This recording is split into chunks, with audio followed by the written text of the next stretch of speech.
Hello TET and DSC aspirants, welcome to our channel. ఈ వీడియోలో నన్నయ యుగం గురించి చూద్దామండి. లాస్ట్ టైం ప్రాగ్నన్న యుగంలో 45 బిట్స్ ఇవ్వడం జరిగింది కదా, ప్రాక్టీస్ బిట్స్. సో అట్లాగే ఇద్దాం అనుకున్నాను. కాకపోతే ఏంటంటే లైన్ టు లైన్ కనుక ఉంటే మీకు అన్ని పాయింట్స్ కవర్ అయినట్టు అనిపిస్తుంది. అండ్ ఇంకోటి ఏంటంటే ఆ ప్రాక్టీస్ బిట్స్ నాకు ఎడిటింగ్ చేయడానికి చాలా టైం తీసుకుంటుందండి. సో మనకున్న టైం చాలా తక్కువ కాబట్టి ముందు లైన్ టు లైన్ ఇచ్చేసి లాస్ట్ 1 మంత్ మనకి ఇంకా జూలై మంత్ అంతా ఉంది కదా, జూన్లో ఇట్లా ఇచ్చేసి జూలై నుంచి ఖచ్చితంగా మీకు practice bits and previous bits కూడా ఇస్తాను. సో మన ఛానల్ని ఎవరైనా సబ్స్క్రైబ్ చేసుకోకపోతే సబ్స్క్రైబ్ చేసుకోండి. పక్కనే ఉన్న బెల్ ఐకాన్ని ట్యాప్ చేయండి. ఎప్పటికప్పుడు నా నోటిఫికేషన్స్ తెలుసుకోండి. ఓకే, ఫస్ట్ నన్నయ యుగం క్రీస్తు శకం 1000 నుంచి 1100. నన్నయ కాలం 11వ శతాబ్దం. గోత్రం ముద్గల గోత్రం. ఇంటి పేరు వాడ్రేవు. తండ్రి పేరు భీమన భట్టు. నన్నయ ఎవరి ఆస్థాన కవి అంటే రాజరాజ నరేంద్రుని యొక్క ఆస్థాన కవి. నన్నయ రచనల్లో లభ్యమైనటువంటివి ఆంధ్ర మహాభారతము, ఆంధ్ర శబ్ద చింతామణి. అలభ్యమైనవి ఇంద్ర విజయం, చాముండికా విలాసం, లక్షణ సారం. ఈయన రచించినటువంటి శాసనాలు నందంపూడి శాసనం, అలాగే మండ శాసనం. నందంపూడి శాసనం ఏ భాషలో ఉంది అంటే సంస్కృతము. అండ్ అలాగే ఈయనకి గల బిరుదులు ఆదికవి, వాగను శాసనుడు, శబ్ద శాసనుడు. బిరుదులు ఆదికవి, వాగను శాసనుడు, శబ్ద శాసనుడు. నెక్స్ట్ శైలి అక్షర రమ్యత, ఉభయ వాక్ప్రౌఢి, ఆఖ్యాన శైలి. శైలి అక్షర రమ్యత, ఉభయ వాక్ప్రౌఢి, ఆఖ్యాన శైలి. ఈ పాయింట్స్ చాలా ఇంపార్టెంట్ అండి. మనకి డిఎస్సి 2012 ఎస్ఏలో అడిగినటువంటి బిట్ ఇది. సో నెక్స్ట్ సహాధ్యాయి నారాయణ భట్టు. సహాధ్యాయి నారాయణ భట్టు ఈయన నన్నయ్యకు భారత రచనలో సహాయం చేశాడు. నెక్స్ట్ రాజరాజ నరేంద్రుని యొక్క మొదటి రాజధాని బెజవాడ. మనకైతే రాజమహేంద్రవరం అని తెలుసు కదా, కానీ అంతకుముందు ఆయనకి బెజవాడ రాజధానిగా ఉండేదన్నమాట. నెక్స్ట్ ఆ తర్వాత రాజమండ్రి. రాజరాజ నరేంద్రుని యొక్క వంశము తూర్పు చాళుక్య వంశము. రాజరాజ నరేంద్రుని వంశం తూర్పు చాళుక్య వంశం. ఆంధ్ర కవితా పోషకుల్లో మొదటివాడు రాజరాజ నరేంద్రుడు. ఆంధ్ర కవితా పోషకుల్లో మొదటివాడు రాజరాజ నరేంద్రుడు. త్రైలోక్య మల్లదేవర ఆస్థాన పండితుడు నారాయణ భట్టు. త్రైలోక్య మల్లదేవర ఆస్థాన పండితుడు నారాయణ భట్టు. రాజరాజు నందంపూడి అగ్రహారాన్ని క్రీస్తు శకం 1053లో నారాయణ భట్టుకు దానం చేశాడు. రాజరాజు ఈ నందంపూడి అగ్రహారాన్ని క్రీస్తు శకం 1053లో నారాయణ భట్టుకు దానం చేశాడు.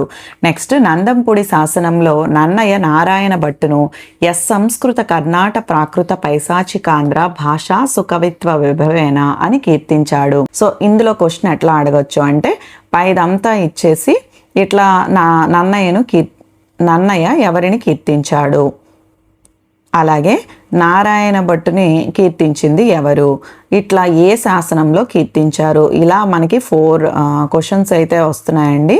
సో మీరు చదివేటప్పుడు లైన్ టు లైన్ మీకు మీరే క్వశ్చన్ వేసేసుకోండి. ఒక పాయింట్ నుంచి మనకి 2 రకాలుగా క్వశ్చన్ అడగడానికి ఛాన్స్ ఉంది అని మీకు మీరే క్వశ్చన్ వేసుకుంటే ఈజీగా ఉంటుంది. మీరు ప్రాక్టీస్ అయినట్టు కూడా ఉంటుంది, ప్రాక్టీస్ బిట్స్ చేసినట్టే ఉంటుంది. అండ్ నెక్స్ట్ నారాయణ భట్టు బిరుదులు. కవి రాజశేఖర, కవీభ వజ్రాంకుశ, సరస్వతి కర్ణావతంసుడు, అష్టాదశావధారణ చక్రవర్తి. నారాయణ భట్టు బిరుదులు కవి రాజశేఖర, కవీభ వజ్రాంకుశ, సరస్వతి కర్ణావతంసుడు, అష్టాదశావధారణ చక్రవర్తి. క్వశ్చన్ ఎట్లా అడగచ్చు అంటే నారాయణ భట్టు బిరుదులు కానిదేంటి ఇందులో అని అడగొచ్చు. అండ్ నెక్స్ట్ నందంపూడి దాన శాసనాన్ని రచించినది. నందంపూడి దాన శాసనాన్ని రచించినది నన్నయ. నెక్స్ట్ భారతము. భారతానికి గల పేర్లు ఏంటి అంటే జయము, జయ సంహిత, పంచమ వేదం.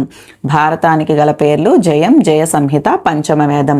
సంస్కృత మహాభారతం అనేది 100 పర్వాల శాస్త్ర ఇతిహాసము.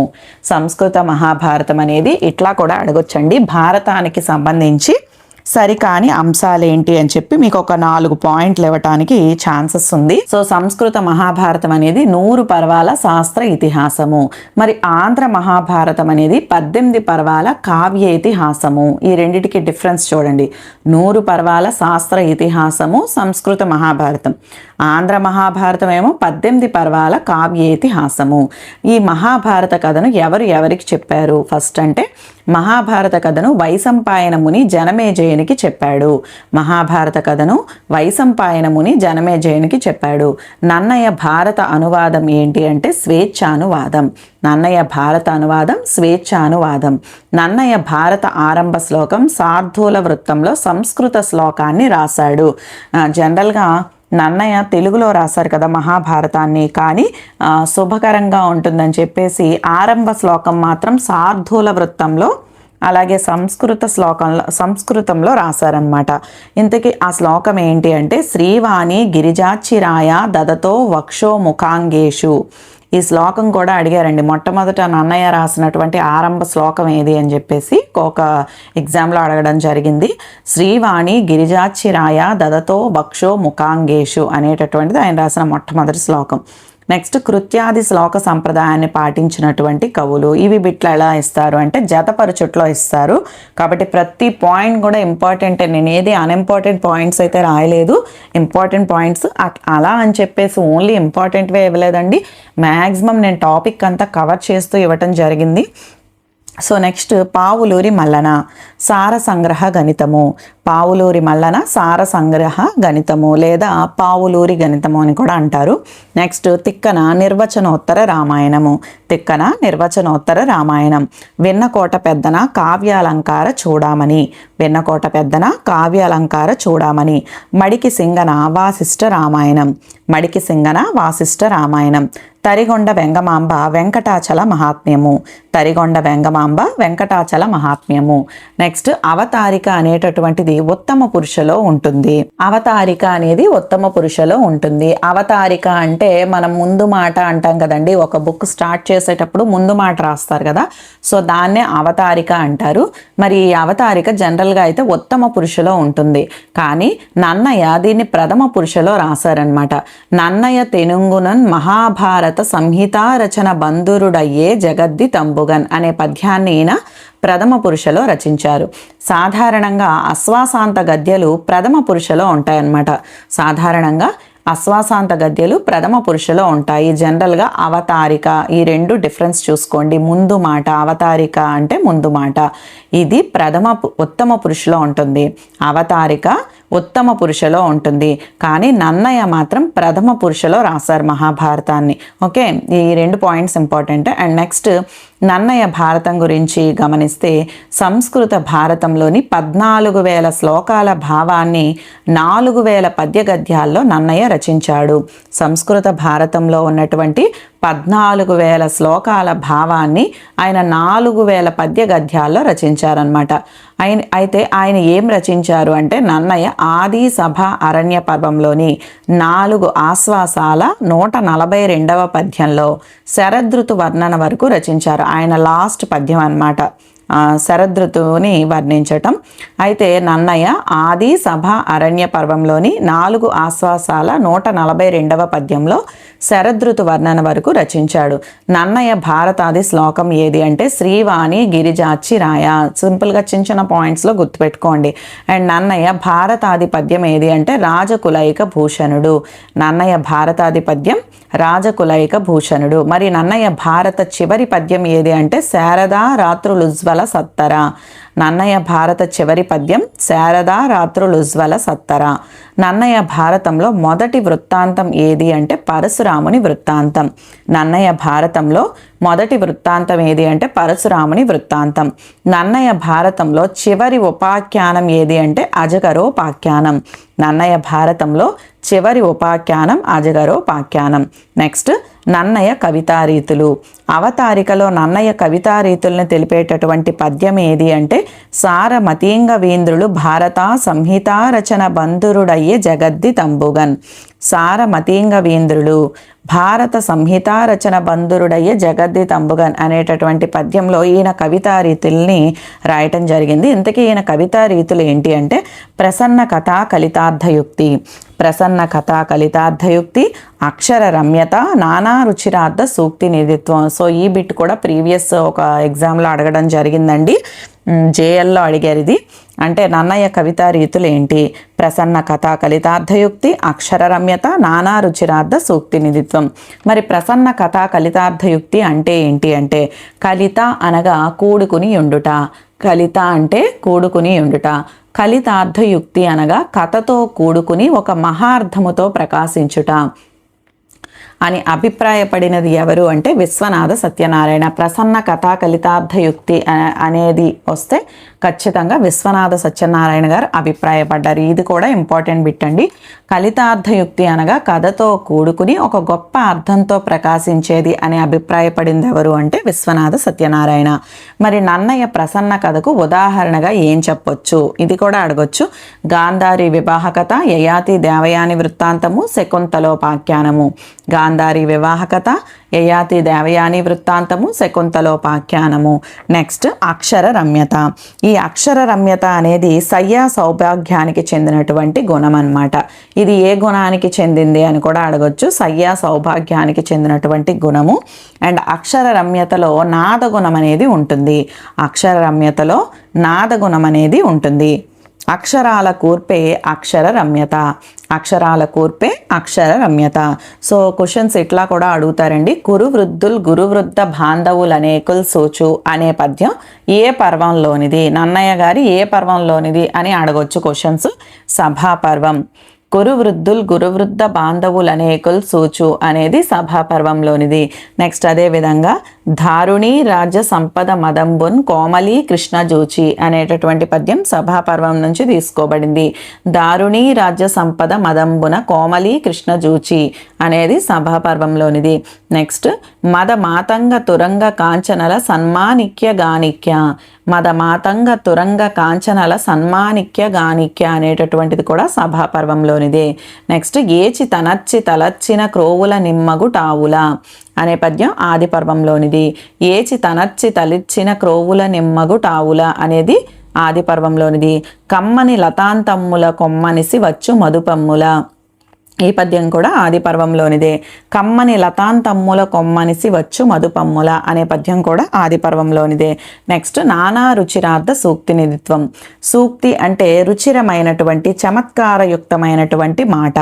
సూక్తి అంటే రుచిరమైన చమత్కారయుక్తమైనటువంటి మాట. ఈయన పద్యాల్లో అవి కనిపిస్తూ ఉంటాయండి. సో అందులో కొన్ని గతకాలము మేలు వచ్చు కాలము కంటెన్. గతకాలము మేలు వచ్చు కాలము కంటెన్ అనేటటువంటిది. సో ఇది వ్యాసుడు సత్యవతితో అన్నాడనమాట. నెక్స్ట్ అదేవిధంగా విశ్వశ్రేయ కావ్యము. విశ్వశ్రేయ కావ్యము అనేటటువంటిది ఆంధ్ర శబ్ద చింతామణిలో వాడబడిందనమాట. ఆంధ్ర శబ్ద చింతామణి. నెక్స్ట్ ఉత్తమమైనటువంటి అనువాద పద్ధతి.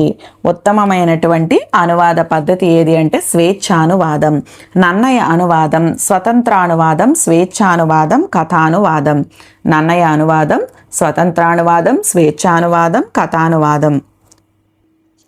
నన్నయ్య యథామూలంగా రచించినటువంటి కథలు ఋష్యశృంగుని కథ, శిబి చక్రవర్తి కథ. నన్నయ్య యథామూలంగా రచించినటువంటి కథలు ఋష్యశృంగుని కథ, శిబి చక్రవర్తి కథ. నెక్స్ట్ ఆంధ్ర శబ్ద చింతామణి. ఈ ఆంధ్ర శబ్ద చింతామణి అనేటటువంటిది సంస్కృత వ్యాకరణ గ్రంథం. ఆంధ్ర శబ్ద చింతామణి అనేటటువంటిది తెలుగు భాషకు సంస్కృతంలో రాసినటువంటి వ్యాకరణ గ్రంథం అన్నమాట. మరి ఈ రచన తర్వాత నన్నయ్యకు విపుల శబ్ద శాసనుడు అనేటటువంటి బిరుదు వచ్చింది. ఈ రచన తర్వాత నన్నయ్యకు విపుల శబ్ద శాసనుడు అనే బిరుదు వచ్చింది. మరి ఈ ఆంధ్ర శబ్ద చింతామణిలో పరిచ్ఛేదాల సంఖ్య అంటే విభాగాల సంఖ్య అని అర్థం అండి. పరిచ్ఛేదాలు అంటే ఆ వ్యాకరణ గ్రంథంలో ఉన్నటువంటి విభాగాలు ఎన్ని అంటే 5.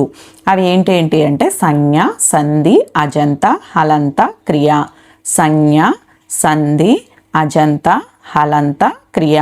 నెక్స్ట్ ఈ వ్యాకరణ గ్రంథంలో మొత్తం సూత్రాల సంఖ్య 258. ఇందులో మొత్తం సూత్రాల సంఖ్య 258. ఆంధ్ర శబ్ద చింతామణికి వచ్చినటువంటి వ్యాఖ్యలేంటి అంటే వ్యాఖ్య అంటే వివరణ అనుకోవచ్చు. సో వీటిని ఇవి ఏంటి అంటే ఆంధ్ర శబ్ద చింతామణిని ఫస్ట్ ఆయన నన్నయ్య గారు రచించారు కదా. సో దీనికి అధర్వణుడు క్రీస్తు శకం 11వ శతాబ్దంలో సంస్కృతంలో కారికలు రాశాడనమాట. కారికలు అంటే వివరణ లేదా వ్యాఖ్య అని మనం చెప్పుకోవచ్చు. అదే మనం ఇప్పుడు వ్యాఖ్య అని చెప్పాం కదా, సో దాన్ని వివరణ ఇవ్వటం అనమాట. సంస్కృతంలో కారికలు రాశాడు. దీనిని వికృతి వివేకం అని అంటారు. దీన్ని ఏమంటారు అంటే వికృతి వివేకం అని అంటారు. వ్యాకరణ నియమాన్ని ఒక చిన్న పద్యంగా చెప్పటాన్ని మనం కారిక అని చెప్పి అంటాము. ఈ విధంగా ఈయన వాటికి కారికలు రాశాడు అనమాట. దీన్ని వికృతి వివేకం అని చెప్పి అంటారు. అయితే ఈ వికృతి వివేకాన్ని అండ్ అలాగే ఆంధ్ర శబ్ద చింతామణికి అండ్ అలాగే ఈ వికృతి వివేకానికి కలిపి యలకూచి బాల సరస్వతి గారు ఏం చేశారు అంటే ఒక టీకాని రాయటం జరిగిందనమాట. ఒక టీకాని సంస్కృతంలో ఒక టీకాని రాశారు. ఇంతకీ టీకా అంటే ఏంటి అంటే ఒక పద్యానికి కానీ లేదా ఒక సూత్రానికి కానీ వివరణాత్మకంగా అర్థం చెప్పటం అనమాట. ఈ వివరణాత్మకంగా అర్థం చెప్పింది ఎవరు అంటే యలకూచి బాల సరస్వతి గారు. అయితే ఈ యలకూచి బాల సరస్వతి గారు రాసినటువంటి దాన్ని ఏమంటారంటే బాల సరస్వతీయం అని అంటారు. ఏమంటారు? బాల సరస్వతీయం. యాక్చువల్గా మనకి కొన్ని బుక్స్లో ఇప్పుడు ఏదైనా కొంచెం కాంప్లికేటెడ్గా ఉన్నాయండి ఏ బుక్లో చూసుకున్నా. కాబట్టి ఏంటంటే మనకి అధర్వణుడు వికృతి వివేకం ఇవ్వలేదనుకోండి, సో వెంటనే బాల సరస్వతీయం అని గుర్తుపెట్టుకోండి. ఓకే, నెక్స్ట్ బాల సరస్వతీయం అందులో ఇస్తే మీరు ఆప్షన్లో అది పెట్టచ్చు. అండ్ నెక్స్ట్ ఇప్పుడు ఏమైంది అంటే ఈ బాల సరస్వతీయానికి అండ్ అలాగే ఆంధ్ర శబ్ద చింతామణికి అండ్ అలాగే వికృతి వివేకానికి మూడింటికి కలిపి తెలుగులో చంపు పద్ధతిలో అప్పకవి రాశారనమాట వ్యాఖ్య.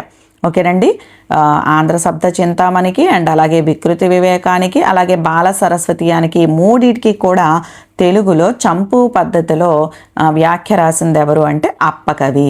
అయితే మొత్తం ఈ నాలుగింటికి కూడా అంటే ఇప్పుడు మనం చెప్పుకున్న పై నాలుగింటికి కూడా ఆంధ్ర శబ్ద చింతామణికి వికృతి వివేకానికి బాల సరస్వతీయానికి అప్పకవి వ్యాఖ్యకు వీటన్నిటికీ కూడా మరల ఎవరు రాశారు అంటే అహోబిల పండితుడు గారు రాశారనమాట. కవి శిరోభూషణం. కవి శిరోభూషణం అనేటటువంటి పేరుతో సంస్కృతంలో వ్యాఖ్యని రాశారనమాట. అర్థమైందండి? సో ఆంధ్ర శబ్ద చింతామణికి వచ్చిన వ్యాఖ్యలు మొదట వికృతి వివేకము, అది ఎవరు రాశారు అంటే అధర్వణుడు. తర్వాత టీకాన్ రాసింది ఎవరు అంటే యలకూచి బాల సరస్వతి గారు రాశారు. దీన్ని బాల సరస్వతీయం అంటారు. వీటన్నిటికీ కలిపి అప్పకవి గారు చంపు పద్ధతిలో వ్యాఖ్యానం రాయటం జరిగింది. మరి ఆ పైన అన్నిటికీ కూడా అహోబిల పండితుడు గారు కవి శిరోభూషణం అనే పేరుతో రాయటం జరిగింది. పాయింట్స్ అన్నీ కూడా వరుసగా గుర్తుపెట్టుకోండి. ఈ పాయింట్స్ అండి చాలా మోస్ట్ ఇంపార్టెంట్ పాయింట్స్. డెఫినెట్లీ ఒక బిట్ అయితే రావటానికి ఛాన్సెస్ ఉన్నటువంటివి. ఏంటి అంటే నన్నయ్యను భద్రగజంతో పోల్చినది ఎవరు? నన్నయ్యను భద్రగజంతో పోల్చినది ఎవరు అంటే ఎర్రన. ఓకే, మనకి ఇవి ఇట్లా అడగొచ్చు, నన్నయ్యను భద్రగజంతో ఎవరు పోల్చారు అని చెప్పి అడగొచ్చు, లేదా ఎర్రన ఏమని పోల్చారు అని కూడా అడగొచ్చు. ఓకే, నన్నయ్యను భద్రగజంతో పోల్చినది ఎవరు అంటే ఎర్రన.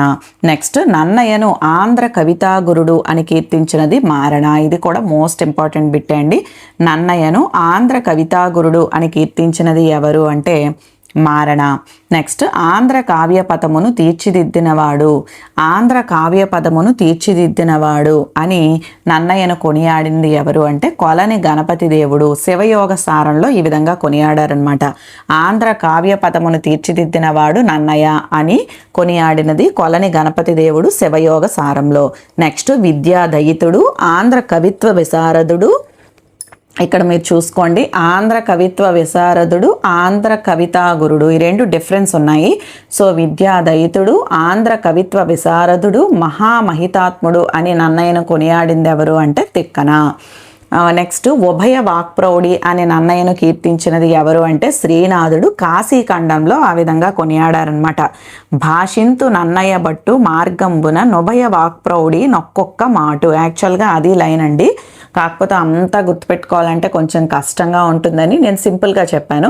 మీకు ఇచ్చినటువంటి ఆ మొత్తం సెంటెన్స్ అంతట్లో ఉభయ వాక్ప్రౌఢి అని మీకు కనిపిస్తే నన్నయ్యను ఉభయ వాక్ప్రౌఢి అని కొనియాడింది ఎవరు అంటే శ్రీనాథుడు కాశీఖండంలో. ఓకేనండి. నెక్స్ట్ వాగను శాసనుండు అని కొనియాడినది ఎవరు అంటే భట్టుమూర్తి వసు చరిత్రలో ఆ విధంగా కొనియాడారు.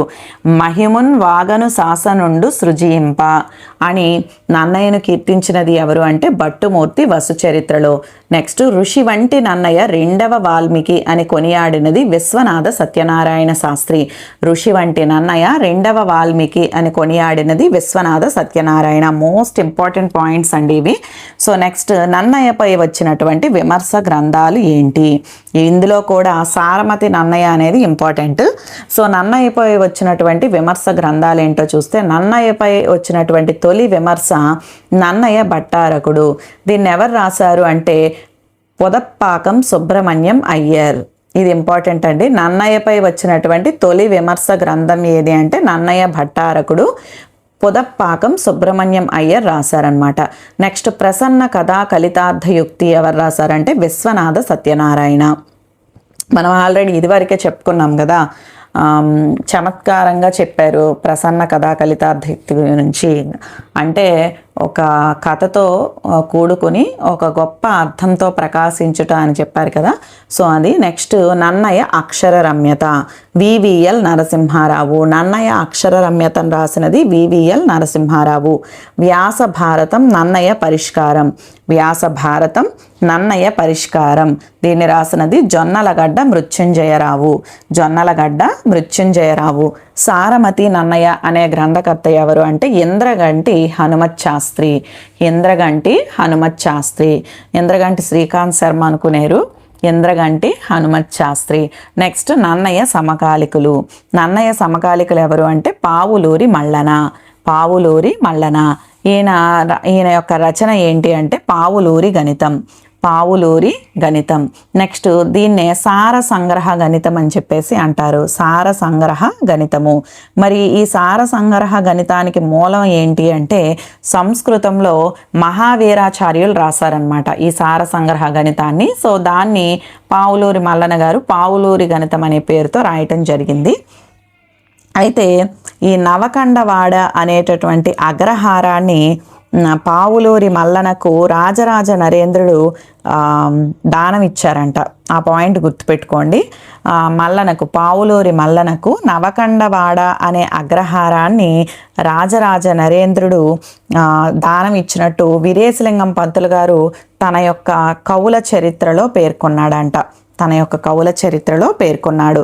నెక్స్ట్ తెలుగులో తొలి శాస్త్ర కావ్యం ఏది అంటే పావులూరి గణితం. తెలుగులో తొలి శాస్త్ర కావ్యం పావులూరి గణితం. సార సంగ్రహ గణితం చారిత్రక విద్యార్థులకు బాగా పనికొస్తుంది అని పేర్కొన్నటువంటి ఆధునిక కవి ఎవరు అంటే ఆరుద్ర, ఆరుద్ర. నెక్స్ట్ సార సంగ్రహ గణితం అనేది చారిత్రక విద్యార్థులకు బాగా పనికి వస్తుంది అని చెప్పినది ఎవరు అంటే Arudra. Next second one Malliya Rechana. ఈయన రచించినటువంటి రచన కవి జనాశ్రయము, కవి జనాశ్రయము. దీన్నే భీమన చందమని అంటారు. మొట్టమొదటి చందో గ్రంథం అన్నమాట ఇది. ఓకేనండి, మొట్టమొదట చందో గ్రంథం ఏది అంటే కవి జనాశ్రయం. ఇట్లా కూడా అడగొచ్చు. నెక్స్ట్ బిరుదులు కవి జనాశ్రయుడు, శ్రావకాభరణుడు. బిరుదులు కవి జనాశ్రయుడు, శ్రావకాభరణుడు. తెలుగులో మొదటి లక్షణ గ్రంథం లేదా తెలుగులో మొదటి చందో గ్రంథం ఏది అంటే కవి జనాశ్రయము. కవి జనాశ్రయంలోని భాగాలు 5, కవి జనాశ్రయంలోని భాగాలు 5. నెక్స్ట్ వేములవాడ భీమకవి. వేములవాడ భీమకవి మొట్టమొదటి తెలుగు చాటు కవి. మొట్టమొదటి తెలుగు చాటు కవి ఎవరు అంటే వేములవాడ భీమకవి. వచీంతు వేములవాడ భీమన భంగి నొద్దండ లీల నొక్కొక్క మాటు అని పేర్కొన్నది ఎవరు అంటే శ్రీనాథుడు కాశీఖండంలో పేర్కొన్నాడు. వచేంతు వేములవాడ భీమన భంగి నుద్దండ లీల నొక్కొక్క మాటు అని పేర్కొన్నది ఎవరు అంటే శ్రీనాథుడు కాశీఖండంలో. మరి ఈయన యొక్క రచనలు ఏంటి అంటే నృసింహ పురాణము, రాఘవ పాండవీయము. నృసింహ పురాణము, రాఘవ పాండవీయము. తెలుగుకు సహజమైనటువంటి ఛందో నియమం ఏంటి అంటే యతి. తెలుగుకు సహజమైనటువంటి ఛందో నియమం యతి. కన్నడం నుంచి వచ్చినటువంటి ఛందో నియమం ఏది అంటే ప్రాస. కన్నడం నుంచి వచ్చినటువంటి ఛందో నియమం ప్రాస. ఇవి కొన్ని ఇంపార్టెంట్ పాయింట్స్ అండి. నెక్స్ట్ నన్నయ్య భారతంలో అత్యధికంగా ఉపయోగించినటువంటి ఛందస్సు ఏది అంటే మధ్యాక్కర. నన్నయ్య భారతంలో అత్యధికంగా ఉపయోగించిన ఛందస్సు మధ్యాక్కర. నన్నయ్య ఆది పర్వంలో నాగగీతాలలో శతక లక్షణాలు కలవు. నన్నయ్య ఏ పర్వంలో రాసినా లేదా నన్నయ్య ఆది పర్వంలో రాసినటువంటి వేటికి శతక లక్షణాలు ఉన్నాయంటే నాగగీతాలకు. నన్నయ్య అనే శబ్దం కన్నడ భాషాపదం. నన్నయ్య అనే శబ్దం కన్నడ భాషాపదం. అమలిన తారక సముదంబుల నెన్నను అనే పద్యం నన్నయ్య వినయాన్ని తెలుపుతుంది.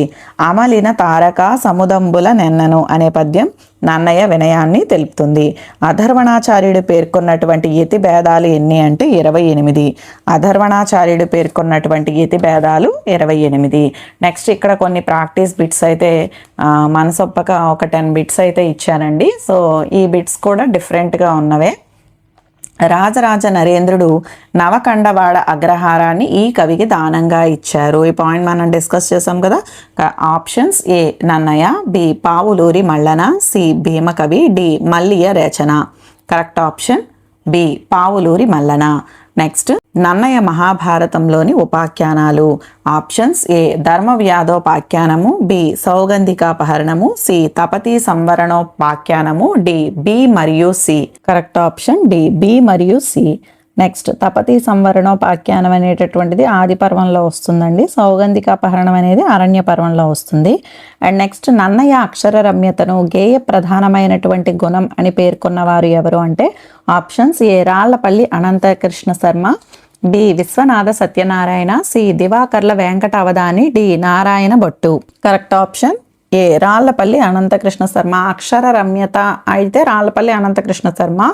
అండ్ అలాగే ప్రసన్న కథా కలితార్థయుక్తి అంటే విశ్వనాథ సత్యనారాయణ గారు. Okay. Next 4th one, Vemulawada Bhimakavi Raghava Pandaviyam అనే ద్వర్ది కావ్యాన్ని రచించినట్లు చెప్పినటువంటి కవి. ఆయనవి నృసింహ పురాణము, రాఘవ పాండవీయం అని చెప్పుకున్నాం కదా. సో ఈ రాఘవ పాండవీయం అనే ద్వర్ది కావ్యాన్ని రచించినట్లు ఎవరు చెప్పారు అంటే options: A Kasturi Rangakavi, B Chadalavada Mallana, C Pingali Surana, D Bhattumurthy. Correct option C Pingali Surana. Next తెలుగులో పద్య రూపంలో రచించినటువంటి గణిత శాస్త్ర గ్రంథమైన గణిత సార సంగ్రహం మూల గ్రంథ రచయిత ఎవరు? Options: A Pavuluri Mallana, B Mahaviracharyulu, C G Mahaviracharyulu, next D Atharvanacharyulu. Correct option B Mahaviracharyulu. మూల గ్రంథ రచయిత ఏమో మహావీరాచార్యులు అండి. సో దాన్ని బట్టి తెలుగులో మరల గణిత సార సంగ్రహాన్ని పావులూరి గణితం అనే పేరుతో రాయటం జరిగిందనమాట. గమనించండి ఇది. సో నెక్స్ట్ నన్నయ్య భారతంలోని హాస్యరస వృత్తాంతం. ఆప్షన్స్: ఏ గాంధారి వివాహ కథ, బి శకుంతలోపాఖ్యానం, సి శిబి చక్రవర్తి కథ, డి ఋష్యశృంగిని కథ. కరెక్ట్ ఆప్షన్ డి ఋష్యశృంగిని కథ. నెక్స్ట్ కురువృద్ధుల్ గురువృద్ధ బాంధవులు అనేకుల్ సూచుచుండన్ మదోద్ధరుడై అనే పద్యంలో శపథం చేసినది ఎవరు? ఎవరెవరిపై శపథం చేశారు అంటే ఆప్షన్స్: ఏ భీముడు దుశ్శాసునిపై, ఆప్షన్ బి భీముడు దుర్యోధనునిపై, సి అర్జునుడు కర్ణునిపై, డి అర్జునుడు సైంధవునిపై. కరెక్ట్ ఆప్షన్ ఏ భీముడు దుశ్శాసునిపై ఆ విధంగా శపథం చేశాడు. నెక్స్ట్ అతని బట్టి ఎత్తి నిహతాహితి వీరుడు వాణి ముక్కునన్ వాతము ఘర్ణ రంధ్రముల వారక సోనిత ధారలొల్కగా. పై పద్యంలో వాణి ముక్కునన్ అని అన్నారు కదా. సో అది ఎవరిని ఉద్దేశించి అన్నారు? ఆప్షన్స్: ఏ కీచకుడు, బి సైంధవుడు, సి జరాసంధుడు, డి బకాసురుడు. కరెక్ట్ ఆప్షన్ సి జరాసంధుడు. నెక్స్ట్ నన్నయ్య మహాభారతంలోని ఏ ఉపాఖ్యానంలో శతక మకుట నియమం గల పద్యాలు కలవు? ఆప్షన్స్: ఏ సౌగంధికాపహరణము, బి శకుంతలోపాఖ్యానము, సి సావిత్రోపాఖ్యానము, డి ఉదంకోపాఖ్యానము. కరెక్ట్ ఆప్షన్ డి ఉదంకోపాఖ్యానము. నెక్స్ట్ ధర్మతత్వజ్ఞులు ధర్మశాస్త్రంబని అధ్యాత్మ విధులు వేదాంతమనియు పై పద్యంలోని అలంకారం ఏంటి? ఆప్షన్స్: ఏ ఉపమాలంకారం, బి ఉల్లేఖ అలంకారం, సి రూపక అలంకారం, డి ఉత్ప్రేక్ష అలంకారం. కరెక్ట్ ఆప్షన్ బి ఉల్లేఖ అలంకారం. సో ఇవండి నన్నయ్య యుగానికి సంబంధించినటువంటి most important points. So next వీడియోలో శివకవి యుగంతో మళ్ళీ కలుద్దాం. అంతవరకు సెలవు. వీడియో కనుక నచ్చితే లైక్ చేయండి, షేర్ చేయండి, కామెంట్ చేయండి, సబ్స్క్రైబ్ చేయటం మర్చిపోకండి.